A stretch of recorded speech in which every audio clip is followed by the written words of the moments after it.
Mimi Tarimba Abbas ambaye ni mbunge wa jimbo la Kinondoni, najua kwamba muda wangu unamalizika tarehe 3 mwezi wa 8 mwaka huu 2025.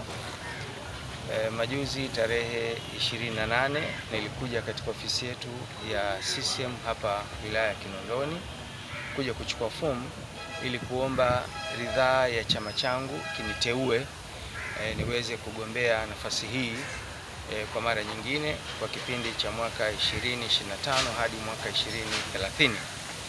Na leo hivi tarehe 30 ya mwezi wa 6 mwaka 2025 saa 5 asubuhi nimerejesha fomu ile baada ya kuijaza kikamilifu kama inavyotakiwa na imepokelewa tayari.